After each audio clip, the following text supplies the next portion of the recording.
हरे कृष्णा। हम श्रीमद् भगवद गीता के 6वें अध्याय ध्यान योग इसके 19 से 23 तक श्लोकों को पढ़ रहे हैं। 19वां श्लोक हमने कल पढ़ा था। 20 से 23 श्लोक तक इसे हम आज पढ़ने का प्रयास करेंगे। इस पर आज हमारा दूसरा दिवस है।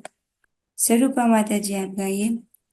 यत्रो परमते चित्तं निरुद्धं योग सेवया यत्रो परमते चित्तं निरुद्धं योगसेवया यत्र चैवात्मनात्मानं पश्यन्नात्मनि तुष्यति।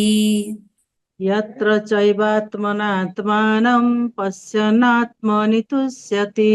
सुखम् आत्यन्तिकं यत् बुद्धिग्राह्यमतीन्द्रियम् सुखम् आत्यन्तिकं यत् तद् बुद्धिग्राह्यम् अतीन्द्रियम् वेत्ति यत्र न चैवायं स्थितश्चलति तत्त्वतः।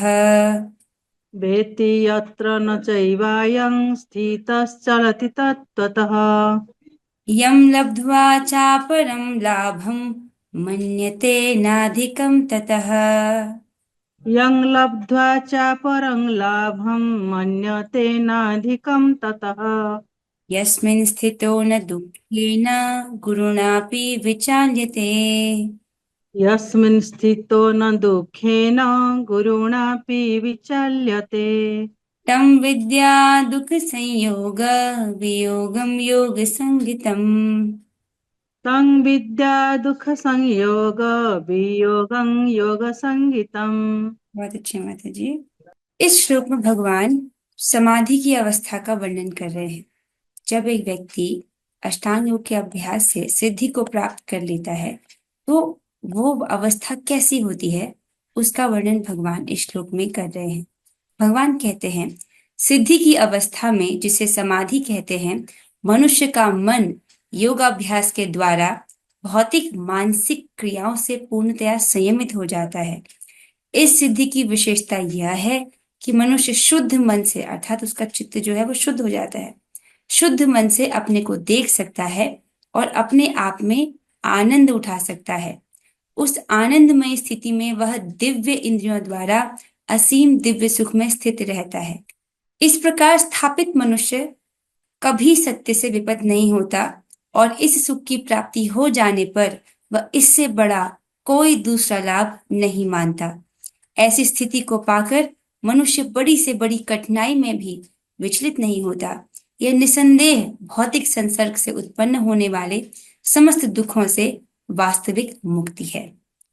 इस प्रकार से भगवान वर्णन कर रहे हैं समाधि की अवस्था का। ये बहुत महत्वपूर्ण है कि जीवात्मा का जब चित्त शुद्ध होता है तब वो अपनी दिव्य इंद्रियों के द्वारा दिव्य सुख का अनुभव करता है।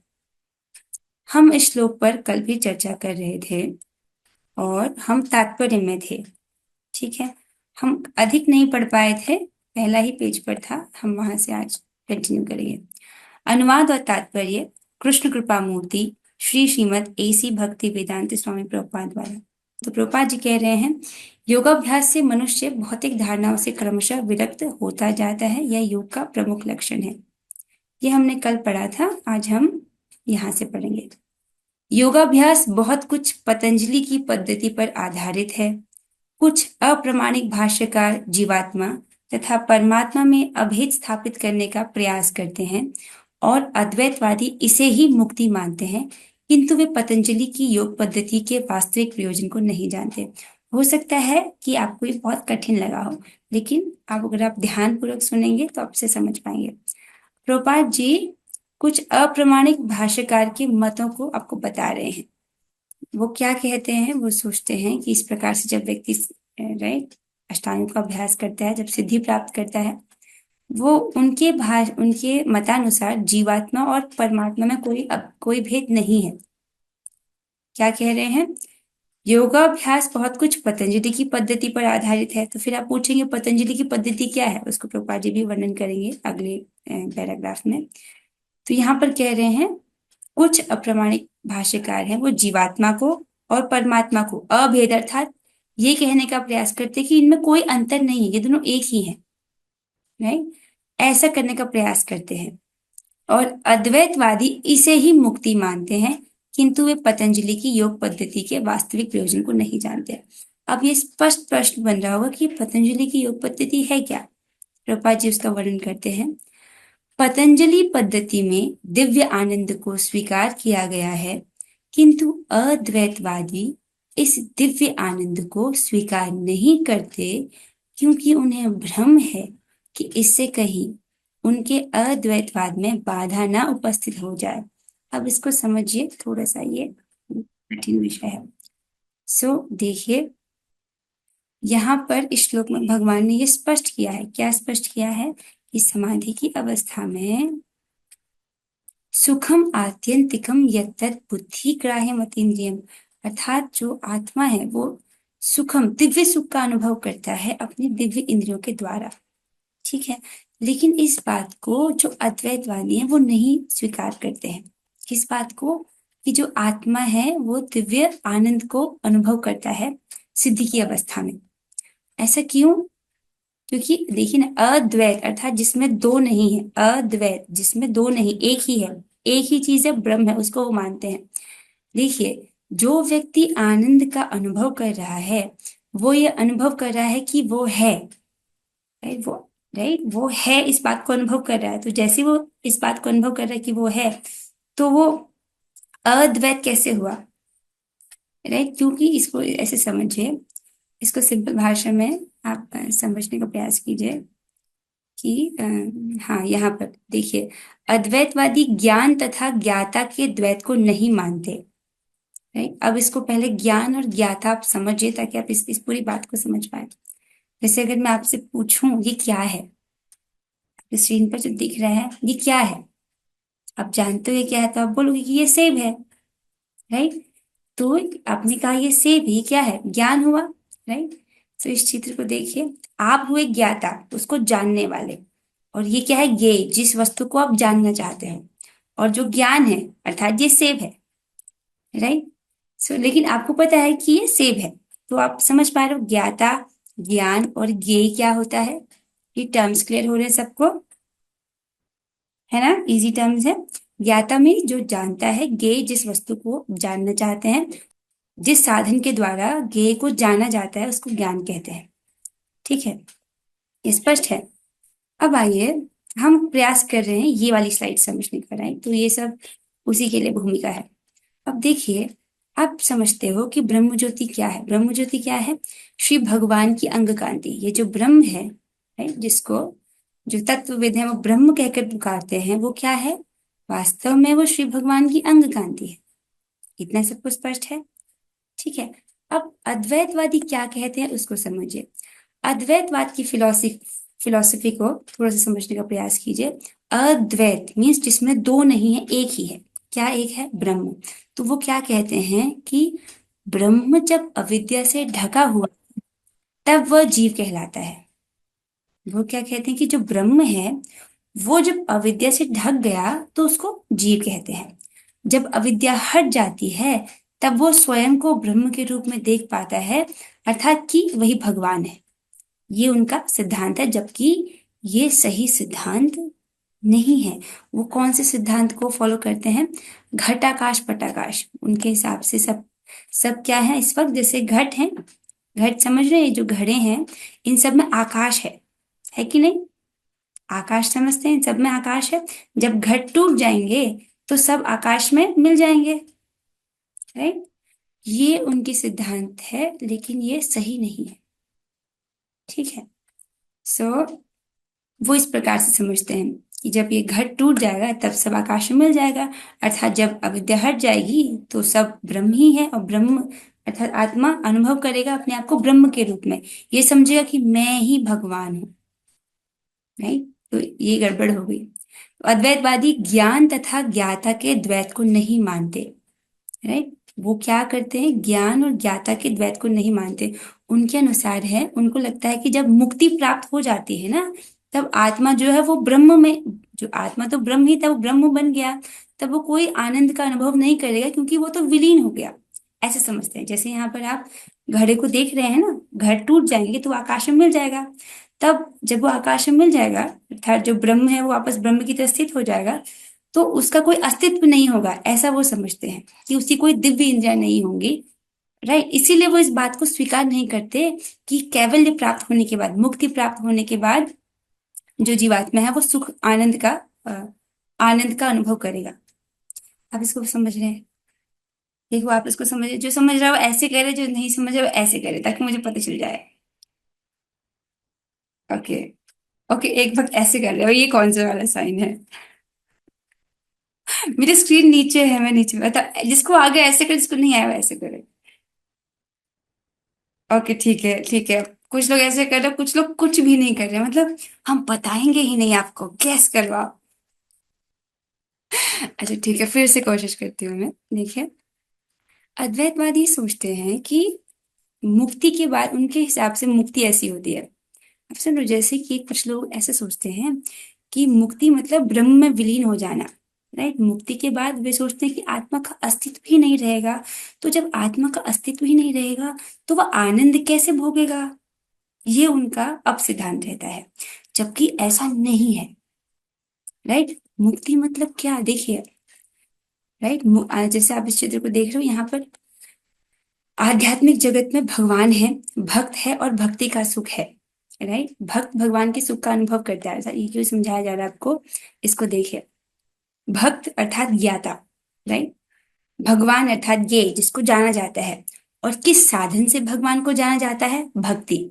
तो भक्ति क्या है? ज्ञान। राइट, जिस साधन के द्वारा ज्ञेय को जाना जाए उसको कहते हैं ज्ञान। अब भगवान को केवल भक्ति के द्वारा जाना जा सकता है, तो भक्ति क्या है? ज्ञान। राइट, ये आपको टर्म सिंपल समझ आ रहे हैं? तो देखिए, आध्यात्मिक जगत में भक्त है, भगवान है और भक्ति का सुख है। और भक्त भगवान के दिव्य सुख का अनुभव करता है, भक्ति का सुख अनुभव करता है। तो ज्ञाता और ज्ञान में अंतर है ना? ठीक है। लेकिन अद्वैतवाद में सोचते हैं कि नहीं, सब कुछ ब्रह्म में विलीन हो जाता है। और वो आत्मा जब विलीन हो गया तो अनुभव कौन करेगा? तो ये उनकी गलत फिलॉसफी है। ठीक है। सही फिलॉसफी क्या है कि जब जब जीवात्मा आध्यात्मिक जगत में जाता है, तब ऐसा नहीं कि उसका अस्तित्व मिट जाता है। उसकी दिव्य इंद्रियां होती हैं, वो अपनी दिव्य इंद्रियों से भगवान की सेवा करता है और दिव्य सुख का अनुभव करता है।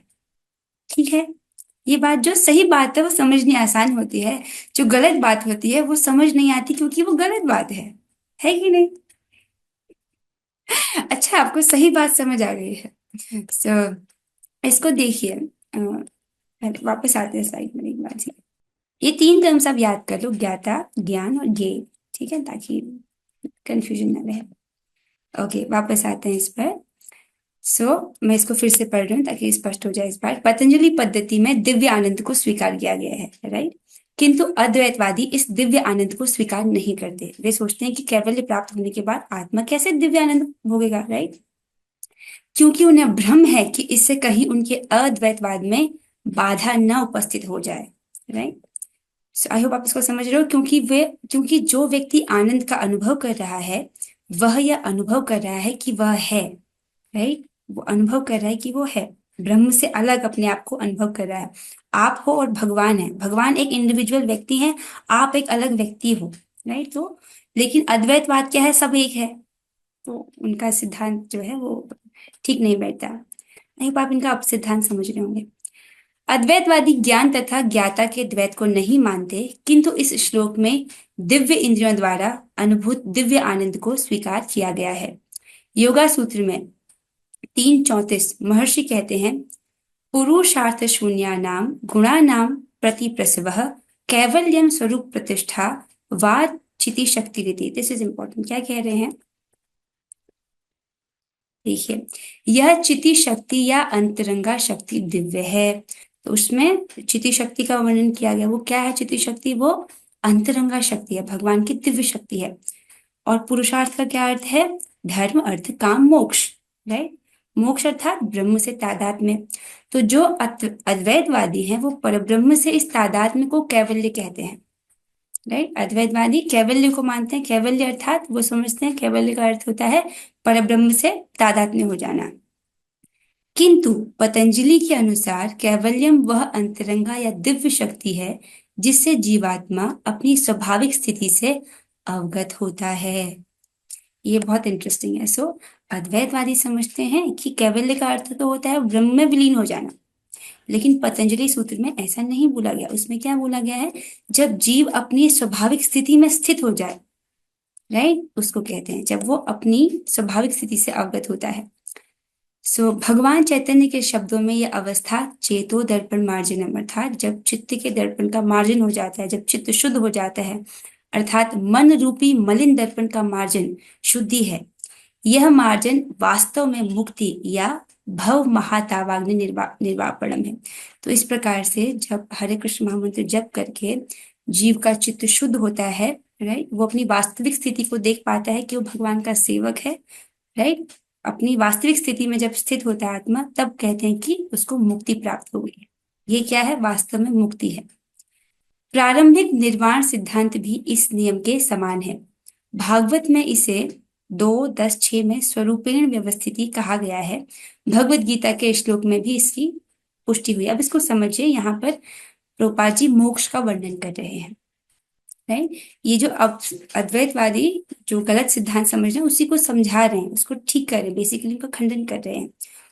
वो जो कैवल्य का अर्थ समझते हैं आत्मा का ब्रह्म में विलीन हो जाना, लेकिन प्रभुपाद जी समझा रहे हैं कि मुक्ति का अर्थ क्या होता है, जब जीवात्मा अपने स्वरूप में स्थित हो जाए उसको कहते हैं मुक्ति। श्रीमद् भागवत में भी ऐसा बोला गया है, चैतन्य चरितामृत में महाप्रभु भी इसको स्पष्ट करते हैं, पतंजलि के मतानुसार भी यही है, राइट। जब जीवात्मा अपने स्वाभाविक स्थिति से अवगत होता है। सिंपल भाषा में इसको ऐसे समझिए, ये स्लाइड इसलिए रखी गई ताकि आप इसको समझ पाओ। तो मुक्ति का क्या अर्थ है, जब जीवात्मा का अपने वास्तविक स्वरूप में स्थित होना। ठीक है, क्या अर्थ है मुक्ति का, जीवात्मा का अपने वास्तविक स्वरूप में स्थित होना। ठीक है, अब आपका प्रश्न होगा कि वास्तविक स्वरूप क्या होता है। तो जीवात्मा का वास्तविक स्वरूप होता है श्री भगवान के दास के रूप में श्री भगवान की प्रेममयी सेवा करना। ठीक है, भगवान के दास के रूप में श्री भगवान की प्रेममयी सेवा करना। अब यहाँ पर दास लिखा गया है बेसिकली जब उसको अपना संबंध जो भगवान के साथ है वो प्रकाशित हो जाए।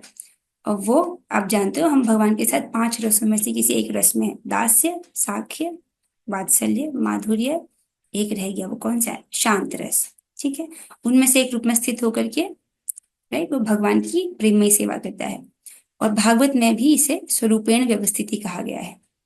ठीक है, इतना आपको समझ आ रहा है कि मुक्ति का अर्थ क्या होता है, जब जीवात्मा अपने वास्तविक स्वरूप में स्थित हो जाए, राइट।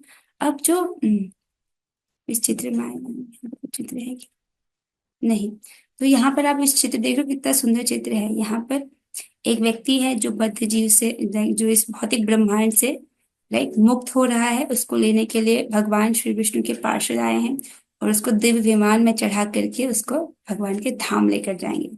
तो मुक्ति का अर्थ ये नहीं है कि आत्मा नष्ट हो जाएगी। ये मुक्ति का अर्थ ये नहीं होता कि आत्मा विलीन हो जाएगी ना।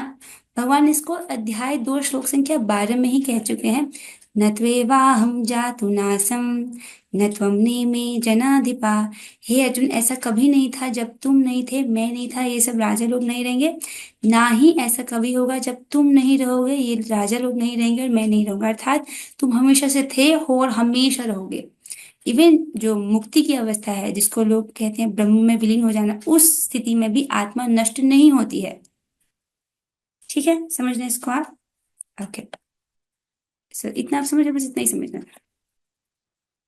ओके, सो दिस, इसी को कहते हैं स्वरूप में स्थित हो जाना। अब इसको प्रभुपाद जी स्पष्ट करेंगे कि निर्वाण के बाद आध्यात्मिक कार्यकलापों की या भगवत भक्ति की अभिव्यक्ति होती है, जिसे कृष्ण भावनामृत कहते हैं, राइट। ये जब निर्वाण प्राप्त हो जाता है व्यक्ति को, उसके बाद भी आध्यात्मिक कार्यकलाप वो व्यक्ति करता है। ऐसा नहीं कि आत्मा नष्ट हो जाएगी, राइट, वो भगवान की भक्ति करता है, जिसे कृष्ण भावनामृत कहते हैं। तो अभी हम जब हम इस शरीर में हैं, राइट, मृत्यु लोक में हैं, अभी हम क्या कर रहे हैं, भगवान की सेवा कर रहे हैं। और जब हम घर पहुंच जाएंगे तब भी हम भगवान की सेवा करेंगे, पर हमारा देह अलग होगा। ऐसा देह नहीं होगा जो खून हड्डी मांस से बना है, राइट, लेकिन सेवा वहां भी है। सिंपल भाषा में, अभी हम लोग माया, जैसे अभी हम लोग माया जगत में है ना, तो यहाँ पर व्यक्ति क्या करता है, इंद्रियों की सेवा, माया की सेवा करता है एक प्रकार से, राइट।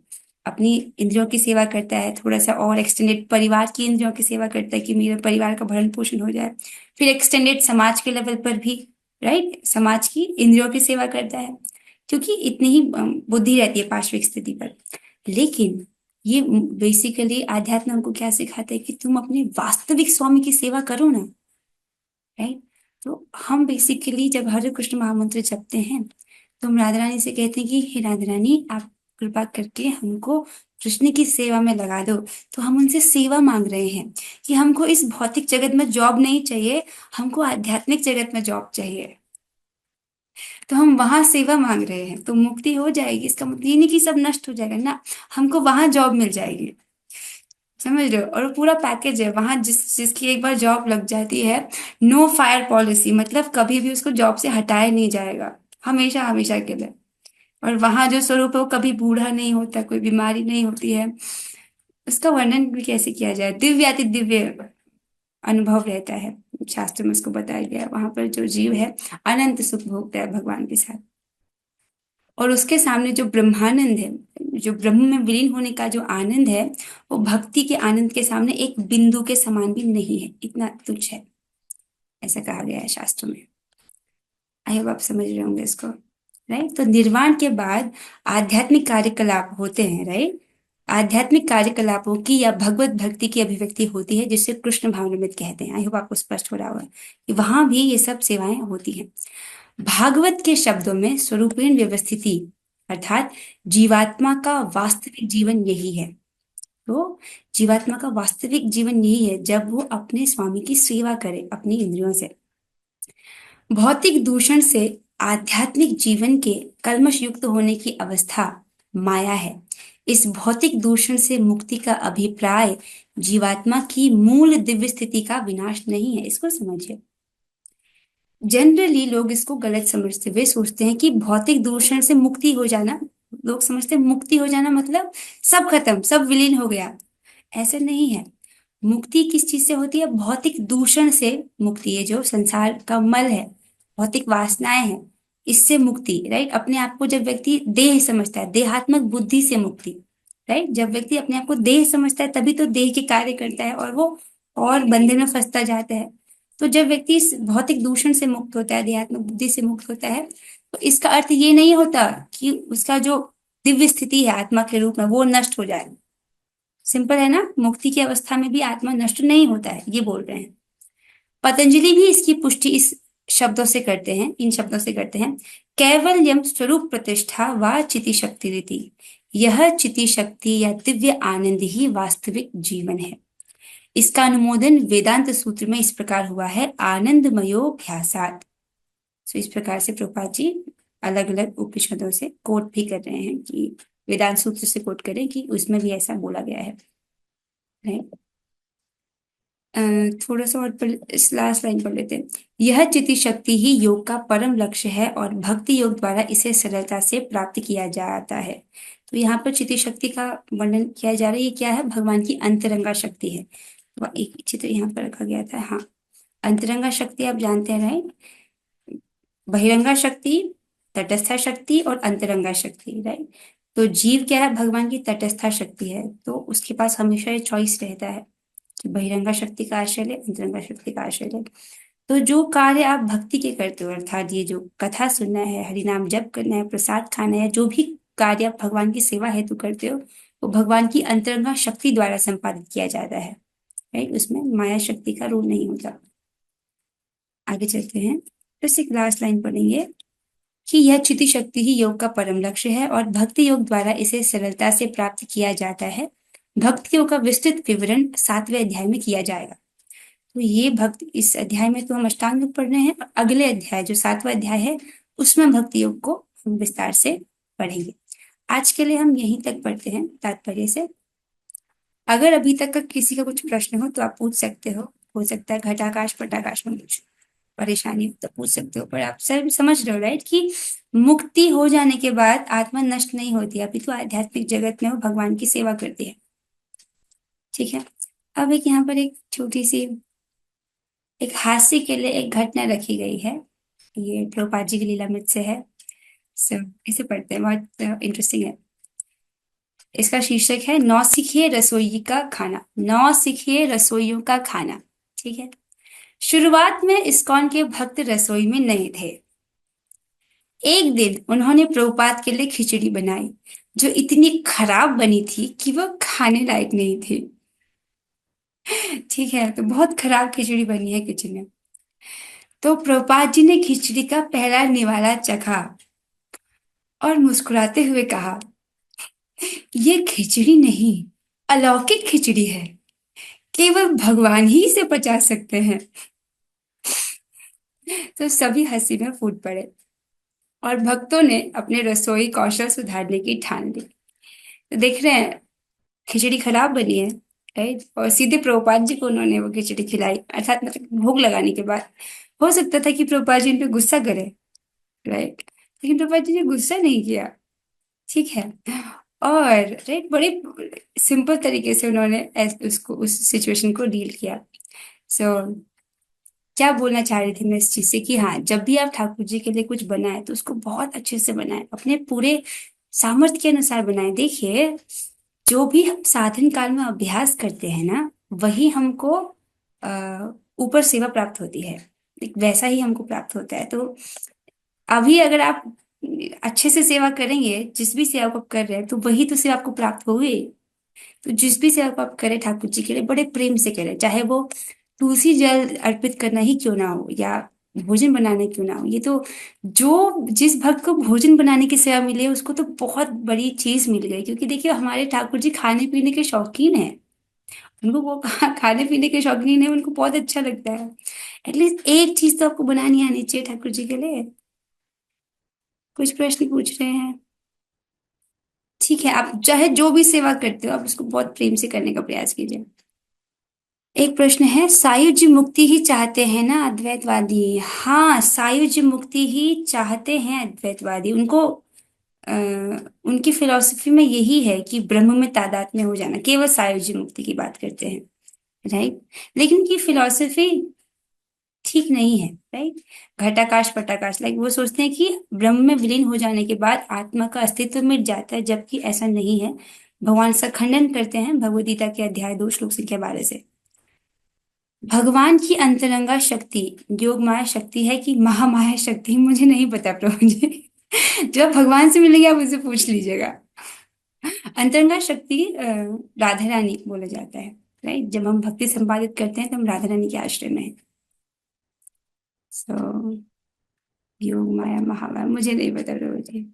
योग माया का उपयोग भगवान अपनी लीला में करते हैं। देखिए, लीला में भी भगवान ये मान रहे हैं कि जैसे उसमें भगवान भी भूल जाते हैं अपनी लीलाओं में, राइट। वो योग माया के द्वारा होता है। भगवान अपने आप को नर लीला में जब है भीष्म पितामह के साथ लड़ रहे हैं, तो भीष्म लड़ रहे हैं इन द सेंस, उस लीला का मैं वर्णन कर रही हूँ।